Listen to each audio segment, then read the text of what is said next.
오늘 우리에게 주신 하나님의 말씀은 신약성경 누가복음 20장 45절부터 21장 6절까지 말씀입니다. 신약성경 누가복음 20장 45절부터 21장 6절까지 말씀, 우리 다 같이 자리에서 일어나셔서 우리 하나님을 경외하는 마음으로 한 목소리로 같이 봉독해 올립니다. 모든 백성이 들을 때에 예수께서 그 제자들에게 이르시되 긴 옷을 입고 다니는 것을 원하며 시장에서 문안받는 것과 회당의 높은 자리와 잔치의 윗자리를 좋아하는 서기관들을 삼가라. 그들은 과부의 가산을 삼키며 외식으로 길게 기도하니 그들이 더 엄중한 심판을 받으리라 하시니라. 예수께서 눈을 들어 부자들이 헌금함에 헌금 넣는 것을 보시고 또 어떤 가난한 과부가 2렙돈 넣는 것을 보시고 이르시되 내가 참으로 너희에게 말하노니 이 가난한 과부가 다른 모든 사람보다 많이 넣었도다.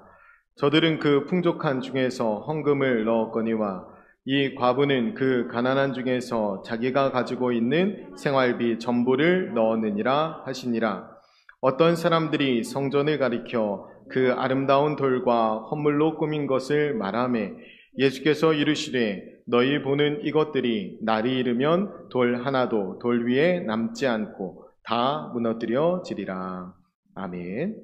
찬양대에서 하나님께 찬양으로 영광 올려드리겠습니다.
아멘. 우리 하나님께 영광의 박수 올려드립니다.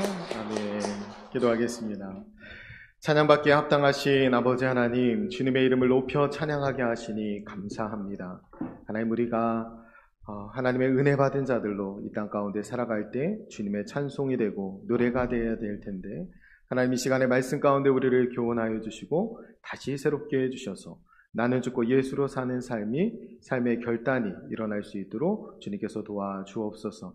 모든 좋은 것들이 위로부터 내려오는 줄을 믿습니다. 하나님께서 생명의 말씀 내려주실 때 우리 모두의 들을 길을 열어주시고 마음을 열어주셔서 귀한 말씀을 우리 심령 가운데 자리하게 도와주시고 삶 가운데 손과 발로 열매 맺는 말씀 될 수 있도록 주님 인도하여 주옵소서. 부족한 종은 가리워 주시고 오직 주님의 말씀만이, 진리만이 드러나게 해 주실 것을 믿으며 감사드리며 축복하며 예수님의 이름으로 기도드립니다. 아멘. 네, 장은숙 권사님 계실지 몰랐네. 이번 주간에 장은숙 권사님 또 안홍남 지사님 수술을 하셨잖아요. 여러분 기도 많이 해주셔서 수술 잘 받으셨고 잘 회복 중에 계시고, 안홍남 지사님도 따님들한테 오늘 교회 온다고 어제 밤까지 막 하시다가 컨디션이 좀 안 좋으셔서 못 오셨다고 해요. 네. 장고사님도 계실지 몰랐네. 찬양하고 계실지. 여러분들, 우리가 성도분 연약할 때 서로 기도하고 함께 사랑으로 세워가는 그런 공동체 되었으면 좋겠습니다. 지난 수요일 처서였어요. 더위가 그친다는 처서인데 더위가 그치지 않고 있어요. 여러분, 늦더위에 건강 유의하시고 건강 잘 챙기시고 곧 가을이 오니까 여름을 잘 견디시면 좋겠습니다. 지난주에 설교 제목이 뭐였죠? 이러시면 곤란합니다. 지난주 설교 제목은 자기 소유를 다 팔아 였습니다. 제목은 여러분 기억하지 못하시더라도 자기 소유를 다 파는 것이 무엇인지, 하나님의 종이 되는 것이고 하나님 나라를 바라보며 사는 것이다. 이 정도 여러분 기억하고 있을 텐데, 오늘 여러분들이 자기 소유를 다 파는 것이 구체적으로 무엇인지 제가 오늘 여러분에게 지난주 설교의 후속으로 헌금 설교를 드리도록 하겠습니다. 1년에 한두 번 할까 말까 한 헌금 설교를 드리고, 1년이 아니라 앞으로는 안 할지도 몰라요. 그러니까 여러분들이 잘 들으시고 실천하시면 좋겠습니다. 헌금 설교 듣다가 시험 들지 마시고. 예수님께서 두 렙돈을 칭찬하셨어요. 그가 생활비 전부를 넣었기 때문입니다. 헌금은 액수가 중요한 것은 아니지만 헌금할 때 온 마음과 정성을 다해 바치는 것이 중요해요. 여러분이 가지고 있는 모든 것을 다 드려야 합니다. 그게 가진 소유를 다 팔아 라는 말과 비슷하잖아요. 빚을 내서라도 베팅하듯이 전부를 걸어야 합니다. 자기 소유를 다 팔아서. 그러면 반드시 하나님이 여러분을 칭찬하시고 만배로 갚아주실 거예요. 자녀들에게도 복을 주시고. 금도끼 이야기 아시죠? 하나님은 산신령보다 훨씬 더 크고 능력이 있으신 분이시기 때문에 여러분들이 쇠도끼를 던지되 순수한 마음으로, 정직한 마음으로 던지기만 하면 하나님이 여러분에게 금도끼 이상으로 갚아주실 거예요. 동의가 되세요? 여기까지는 제가 지금 말도 안 되는 설교 한번 해봤어요. 저 목사가 갑자기 이상해졌나 이렇게 생각하시지, 여기까지는 제가 그냥 해봤어요. 뭐냐면 제가 어릴 적에 이 과부의 드랩돈 설교 여러 가지 들었던 것 다 이렇게 듣지는 않았지만 이상하게 들었던 거 모아가지고 한번 해봤습니다. 보통 우리는 이런 식으로 과부의 드랩돈 설교를 많이 들어왔어요. 이 말이 되는 소리입니까? 이제부터 설교 제목을 바꾸고 제 설교를 제대로 시작해 보도록 하겠습니다. 오늘 설교의 부제는 성전 두 렙돈으로 무너지다. 성전 두 렙돈으로 무너지다.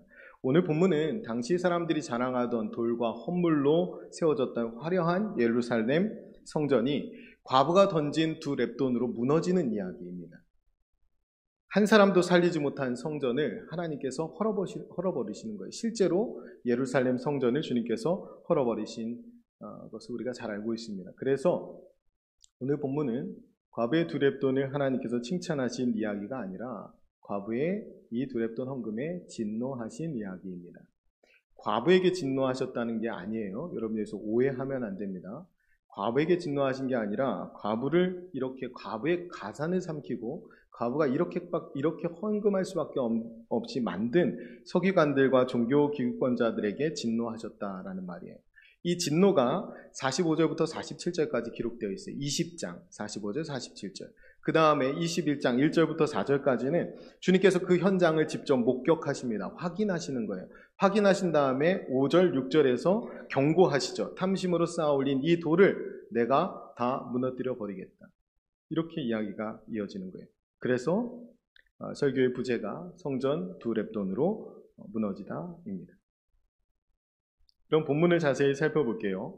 오늘 누가복음 21장 1절부터 4절까지는 여러분이 잘 아는 과거에 두 렙돈 헌금 이야기입니다. 그런데 그 바로 앞에 서기관들에 대한 경고가 있어요. 서기관들을 삼가라 라는 말씀이 누가복음 20장 45절부터 47절까지 기록되어 있습니다.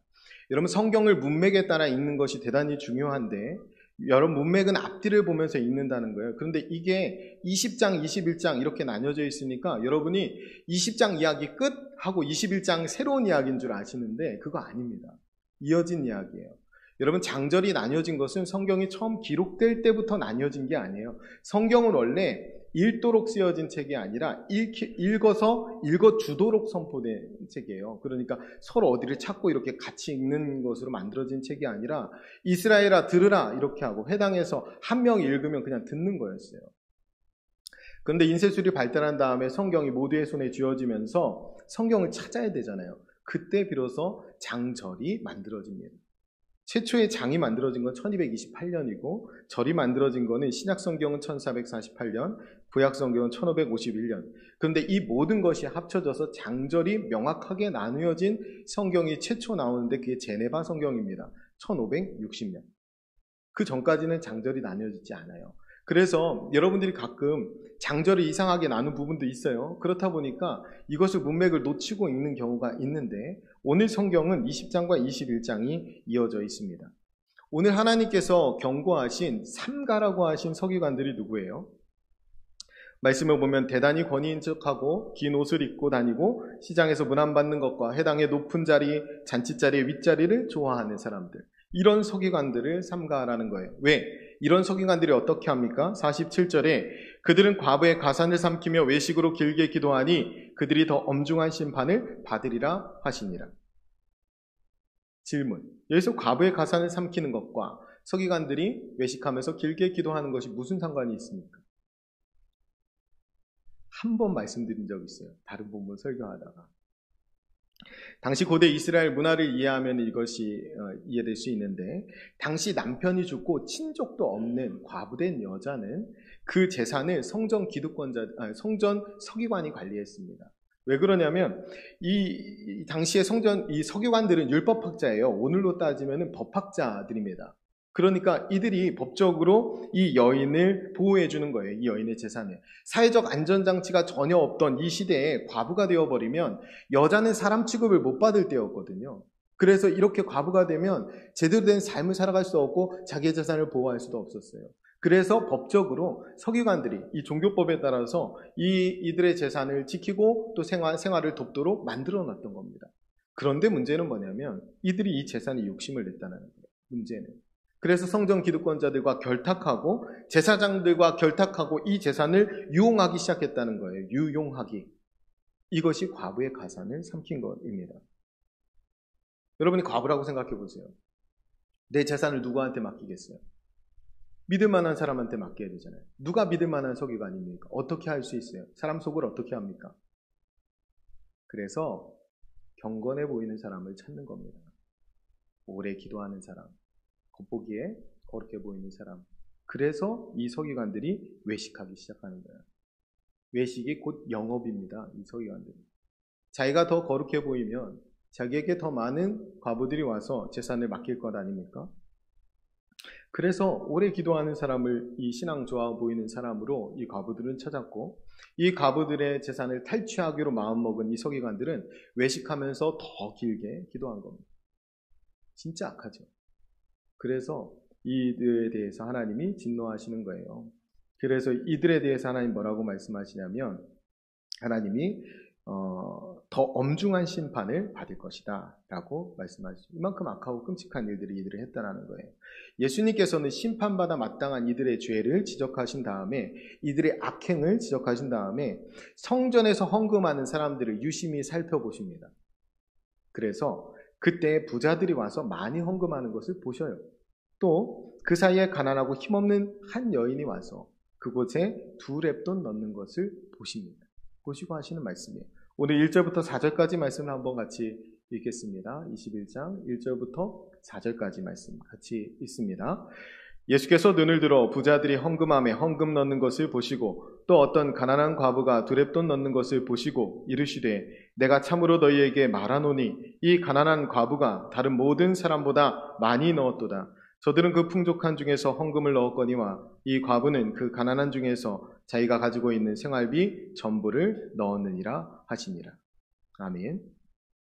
부자는 풍족한 중에 많이 넣었고 가난한 과부는 가난한 중에 생활비 전부를 넣었습니다.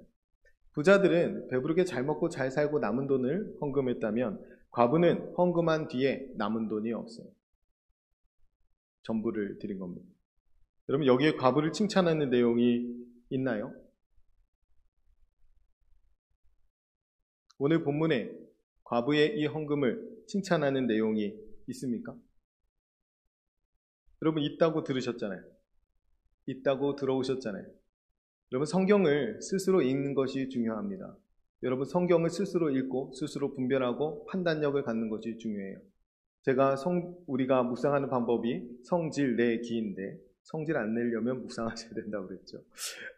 성령께 의지해서 기도하고 질문하고 내가 할 것을 찾고 다시 기도하고 끝내는 겁니다. 중요한 것은 질문하는 거예요. 이 본문을 통해서 이것이 맞는지 이 본문을 통해서 드러나는 하나님의 뜻이 무엇인지를 묻고 찾는 것입니다. 여러분 이것이 칭찬이라면 과부에 대한 칭찬이라면 당연히 뒤에 뭐가 따라와야 돼요? 보상이 따라와야 됩니다. 적어도 이 칭찬의 말을 과부한테 해줘야 되잖아요. 누구한테 하고 있어요? 지금 말을 제자들한테 하고 있어요. 과부한테는 아무 상관없어요. 그게 칭찬한 말 아닙니다. 여러분 과부는 왜 2렙돈을 헌금했을까요? 이게 자발적인 헌금이었을까요? 만약에 이 과부가 이 2렙돈을 정말 우러나오는 마음으로 하나님께 드렸다면 생활비 전부를 드린, 전 재산을 드린 이 과부의 헌신은 진짜로 칭찬받을 만하죠. 여러분이 그런 헌신을 하나님께 하신 적이 있으실 거예요. 그런 헌신 하나님이 정말로 귀히 받으시죠. 그 헌신은 참으로 귀한 것입니다. 만약 그랬다면 이 과부가 자원하는 마음으로 그런 헌금을 즐겨 드렸다면 이것은 좋은 헌금의 모범이 될 만합니다. 충분합니다. 그런데 그렇지 않다면 그게 아니라면 그럼 이거는 어쩔 수 없이 만약에 이 헌금을 드렸다면 이 헌금의 모범이 될 수 없죠. 당시 성전 기득권자들은 성전법으로 적어도 2렙돈을 드려야 한다라고 정했습니다. 왜 2렙돈인 줄 알아요? 아무리 가난한 사람도 비둘기 한 마리는 제물로 드릴 수 있다라고 정했어요. 그 비둘기 한 마리의 값이 2렙돈이었습니다. 최저 마지노선, 이 성전에 들어와서 제사하려면 최저 마지노선 2렙돈을 드려야 돼요. 아무리 가난해도 최소한 비둘기 한 마리를 가져오든지 아니면 비둘기 한 마리 값을 헌금해야 합니다. 그 값이 2렙돈이에요. 이상하잖아요. 왜 2렙돈을 그런 생각 안 해보셨어요? 저는 2렙돈이면 딱 이렇게 합니다. 하나님 한 렙돈, 나 한 렙돈. 이래도 훌륭해요. 50대 50이잖아요. 그런데 아무것도 없어요. 드리고 나면. 근데 이것을 다 드려. 아무 보상도 없고 칭찬도 없었습니다. 이게 이상하잖아요. 이 1절부터 4절까지 이 짧은 본문에서 계속 반복되는 말이 있어요. 성경은 무의미하게 반복하지 않습니다. 지명이나 인명이나 이런 것도 무의미하게 기록하지 않아요. 특히 반복하는 말. 제일 여러분이 정신을 바짝 차리고 들어야 되는 말이 뭐냐면 진실로 진실로 이렇게 말씀하십니다. 하나님은 진실로라고 말할 필요가 없어요. 하나님은 진리 그 자체이시니까. 근데 그분이 진실로 진실로 말한다면 정말 정신을 바짝 차리고 들어야 될 중요한 말이죠. 그리고 그 하나님이 말씀하시는데 굳이 거듭해서 계속 반복해서 말씀하신다면 이게 너무나 중요한 말씀이죠. 오늘 본문에서 강조되는 표현이 뭡니까? 가난한 과부. 3번이나 나와요. 가난한 과부. 이 여인은 가난한 과부였어요. 남편 잃고 홀로 된 여인.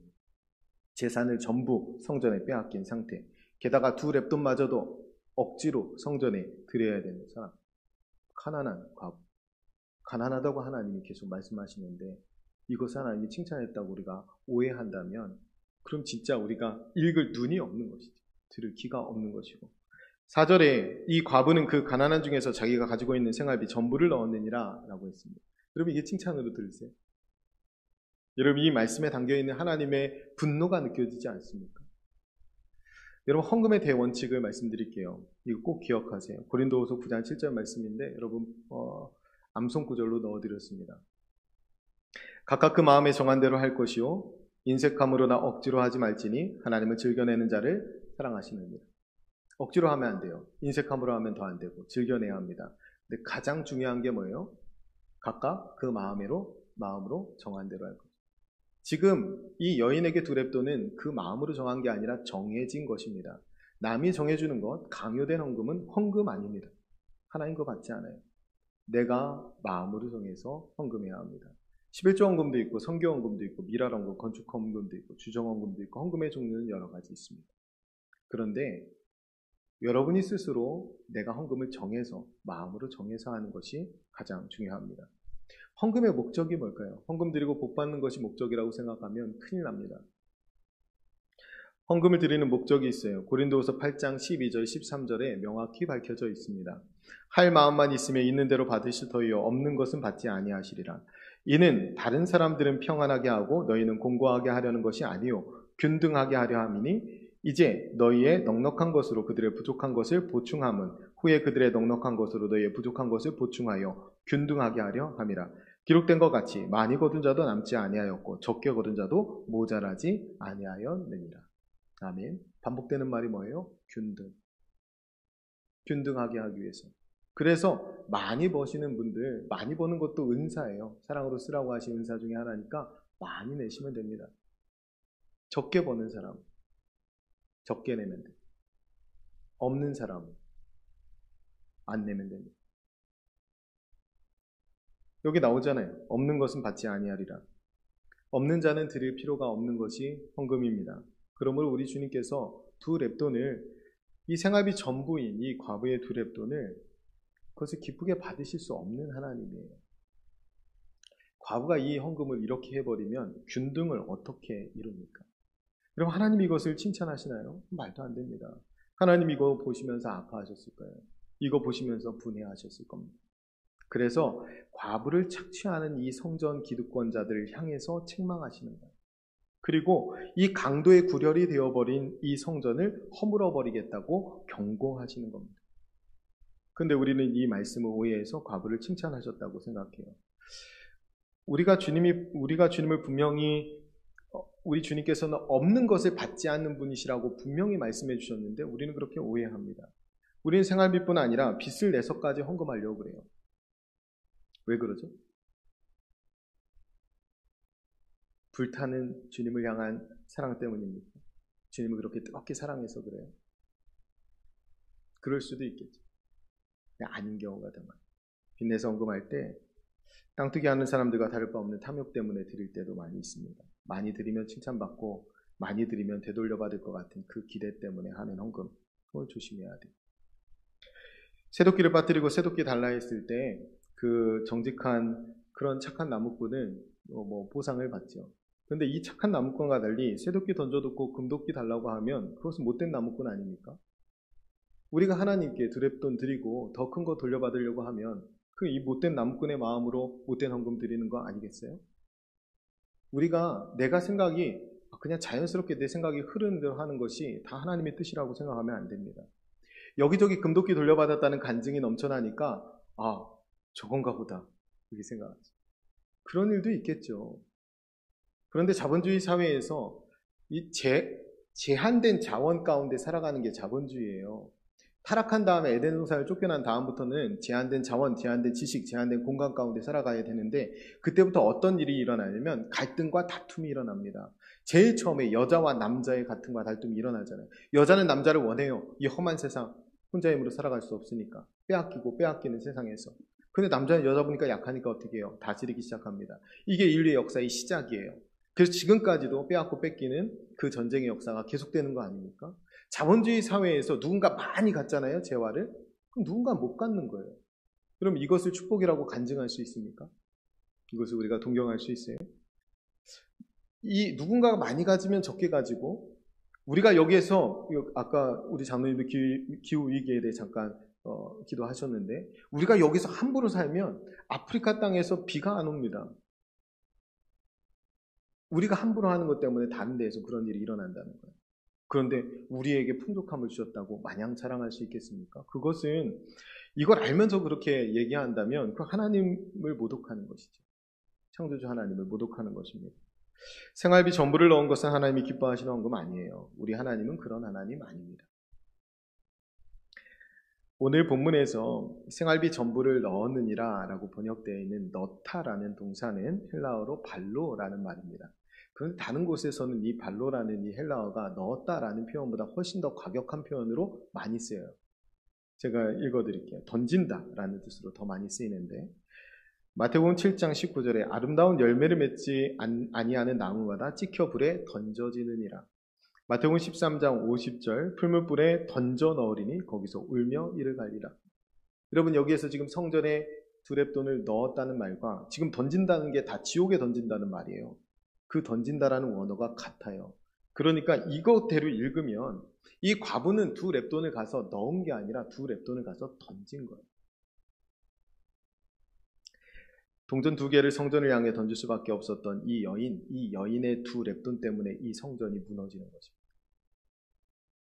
5절, 6절 말씀을 한번 같이 읽겠습니다. 5절, 6절 말씀 우리 같이 한번 읽습니다. 어떤 사람들이 성전을 가리켜 그 아름다운 돌과 헌물로 꾸민 것을 말하며 예수께서 이르시되 너희 보는 이것들이 날이 이르면 돌 하나도 돌 위에 남지 않고 다 무너뜨려지리라. 아멘. 문맥을 한번 정리하고 갈게요. 다시 종합해 보면 앞에 과부의 가산을 삼키는 서기관들을 주님 보셨어요. 그들을 저주하시죠. 그 다음에 과부가 어떻게 착취당하는지를 1절부터 4절까지 지켜보십니다. 성전 안에서.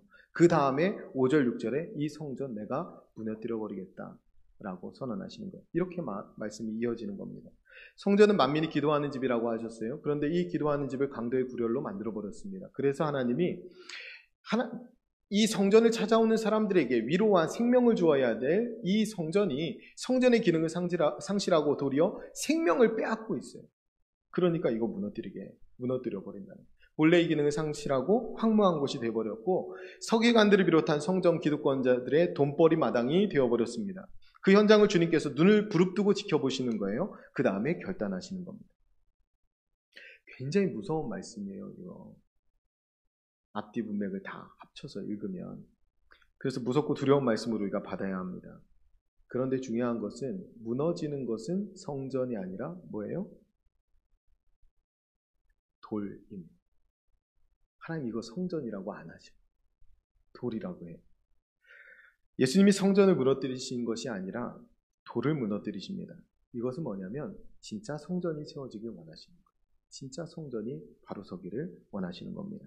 가난한 자, 배우지 못한 자, 집 없는 자, 힘 없는 자, 어린아이, 노인, 홀로 된 여자, 사회적 소외계층 이런 사람들을 품지 않고 업신여기는 교회는 존재할 가치가 없는 교회입니다. 작은 자를 귀히 여기지 않는 교회, 그 교회는 존재할 가치가 없는 교회예요. 그러나 반대로 그런 사람을 품을 수 있는 교회, 그 교회는 지금도 여전히 세워져야 합니다. 하나님은 그 교회를 세워가기를 원하시는 거예요. 그래서 여기서부터 다시 부제를 바꿔서 설교하겠습니다. 성전 두 렙돈으로 다시 세워지다. 오늘 진짜 드리고 싶은 말씀은 여기서부터예요.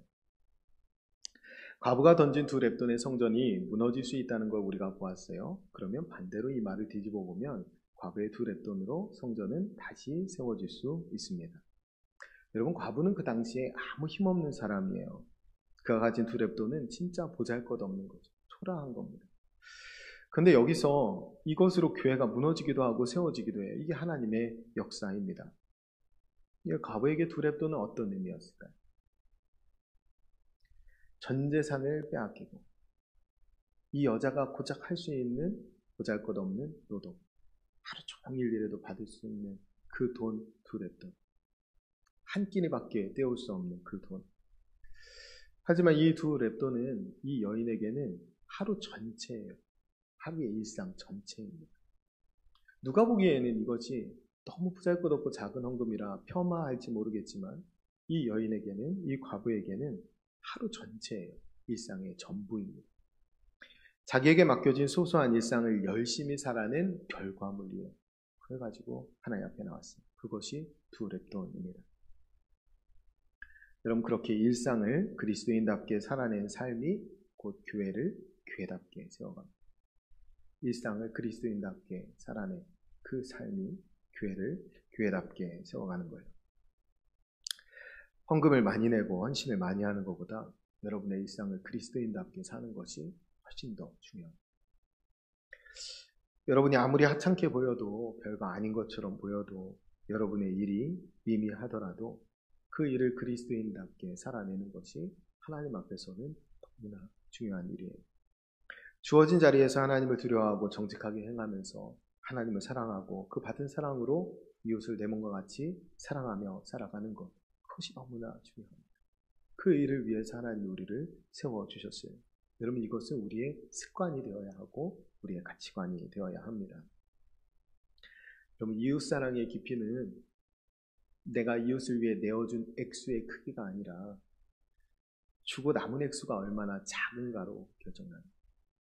내가 이웃을 얼마나 사랑하느냐는 내가 이웃을 도와주고 남은 액수가 얼마나 작아.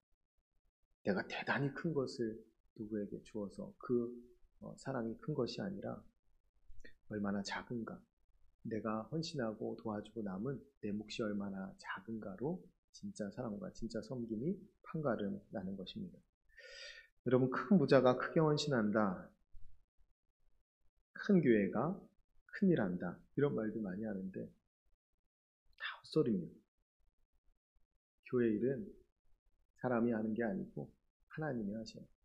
그래서 우리가 하나님을 의지할 수밖에 없는 연약함 가운데 있다면 그때 하나님은 더 큰 일을 하십니다. 오히려 우리 돈이 많잖아요. 그 하나님이 이제 안 합니다. 근데 우리가 연약함 가운데 있으면 그는 하나님을 더 크게 붙들게 돼요. 그것이 저는 오늘 본문이 주는 진정한 교훈이다라고 생각합니다. 우리가 위대한 사랑에 도전할 수 있었으면 좋겠어요. 사랑은 결국 작아짐과 맞닿아 있어요. 진짜 사랑은. 예수님이 우리를 사랑해서 하신 일이 뭡니까? 사람의 모양으로 작아지셨고 낮아지셨고 죽기까지 그렇게 낮아지셨어요. 우리의 짐승의 밥통에 짐승과 같이 태어나셨습니다. 왜? 짐승과 같은 우리를 구원해 주시기 위해서. 그래서 우리도 그렇게 낮은 자리에 내려가서 그 작음이 사랑과 맞닿음을 기억하며 작은 자리에 내려갔을 때 거기서 주님을 보게 돼요. 높은 자리에 올라서는 주님을 볼 수 없습니다. 외식하는 성인과 같이 되어서는 주님을 결코 볼 수가 없어요. 스스로 작아지며 자기를 끊임없이 내어줄 때 우리는 주님을 닮은 사랑을 닮아가게 됩니다. 여러분이 이웃을 위해서 두 렙돈을 사용할 때 무너져가는 공동체, 사회를 세워갈 수 있어요. 그 두 렙돈이야말로, 그 일상의 삶이야말로 교회를 교회되게 하고 세상을 더 아름답게 변화시키는 밑거름이 됩니다. 하나님께서는 성전을 허무시고 우리 모두가 성전되게 해주셨어요. 우리 몸을 하나님이 거하시는 성전 삼으셨다라고 하셨습니다. 우리 모두가 그리스도 안에서 하나의 성전으로 지어져 가도록 불러주셨어요. 한 분 한 분이 성전입니다. 우리가 지어갈 성전은 돈으로 짓는 건물이 아니라 사랑으로 세워가는 공동체입니다. 남녀노소, 빈부귀천을 따지지 않고 하나 되는 공동체, 그 공동체를 세워가야 돼요. 초대교회가 보여주었던 공동체가 바로 이런 교회였고, 이런 안디옥 교회가 최초로 그리스도인이라는 칭호를 얻게 됩니다. 헬라인이나 유대인이나 종이나 성전이나 가난한 자나 부유한 자나 여자나 남자나 모두가 형제 자매로 부르며 함께 하나님을 예배했던 것. 모두에게 동일한 예수 그리스도의 피가 흘러서 한 자매요 한 형제라 거리낌 없이 안아주고 함께했던 그 공동체. 그 공동체를 이루는 것이 하나님의 꿈입니다. 과부가 생활비 전부를 내야 하는 곳이 아니라 과부가 보호를 받고 보살핌을 받을 수 있는 그런 공동체, 그런 교회가 되어야 합니다. 화려하고 멋진 편리한 교회가 아니라 가난한 사람이 쉽게 문턱을 넘을 수 있는 그런 교회를 세워가야 합니다.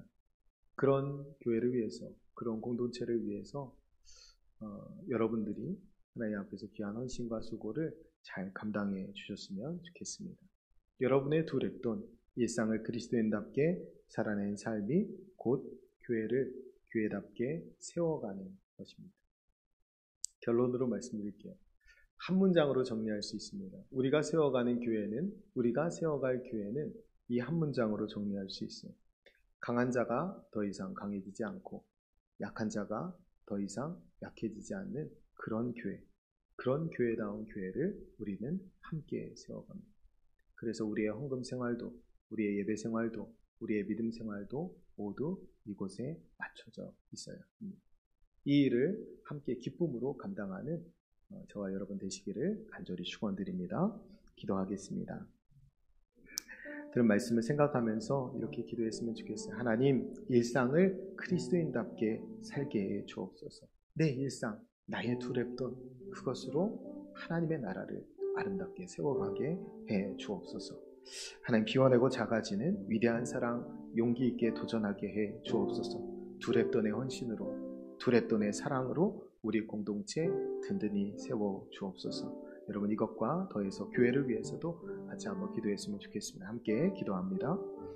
거룩하고 존귀하신 아버지 하나님, 우리가 강한 자가 더 이상 강해지지 않고 약한 자가 더 이상 약해지지 않는 그 천국 공동체를 꿈꿉니다. 하나님, 광야 공동체가 그랬던 것처럼, 초대교회가 그랬던 것처럼 많이 거둔 자도 남지 않고 적게 거둔 자도 부족하지 않은 그 천국 공동체를 저희들 이루어가기를 소원합니다. 하나님, 일상을 그리스도인답게 살아가게 해 주옵소서. 헌금을 많이 내고 헌신을 많이 하는 것보다 우리의 일상을 그리스도인답게 사는 것이 훨씬 더 중요함을 저희들 깨닫습니다. 아무리 하찮게 보여도, 별거 아닌 것처럼 보여도 초라한 나의 삶, 그 삶이 곧 나의 일상이며 나의 두렵돈이며 그리스도인답게 세상 가운데 드러내 보여야 할 내 몫임을 잊지 않게 도와주시옵소서. 비워내고 작아지는 위대한 사랑에 용기 있게 도전하게 하여 주시옵소서. 스스로 작아지며 자기를 끊임없이 내어주셨던 주님의 사랑을 닮아가는 저희들 되게 하여 주시옵소서. 두렵돈의 헌신과 두렵돈의 사랑이 모여서 우리 교회가 더 든든히 세워져 감을 저희들 믿습니다. 세속의 가치가 뒤흔들지 못하는 하나님이 세우시는 든든한 교회, 하나님이 세우시는 아름다운 교회로 주님께서 축복하여 주시옵소서. 하나님, 우리 교회가 남녀노소 빈부귀천을 따지지 않고 하나 되는 공동체가 되게 하여 주시옵소서. 스스로 자고하고 교만하여 높아지는 것이 아니라 나는 죽고 예수로 사는 그 결단, 날마다 주와 함께 죽는 사람들, 그래서 나는 없고 오직 예수만 존귀하게 높여드리기 원하는 사람들, 그 사람들이 모여지는 곳. 우리는 그저 질그릇과 같은 존재이며 보배는 오직 주님뿐이시고 우리 교회의 주인은 오직 주님뿐이시라고 고백하는 사람들이 모여드는 참된 교회를 세워주시옵소서. 성전대 우리의 일상을 그리스도인답게 살아낸 삶이 곧 교회를 교회답게 세워가는 줄을 믿습니다. 하나님, 우리 사랑하는 하나님의 권속들 한 주간의 삶 가운데 이분들의 일상을 붙들어 주셔서 이분들의 두렵돈으로 세상이 새로워지게 하여 주시고 교회가 교회답게 세워지는 은혜 허락하여 주시옵소서. 우리를 통하여 영광받아 주실 것을 믿습니다.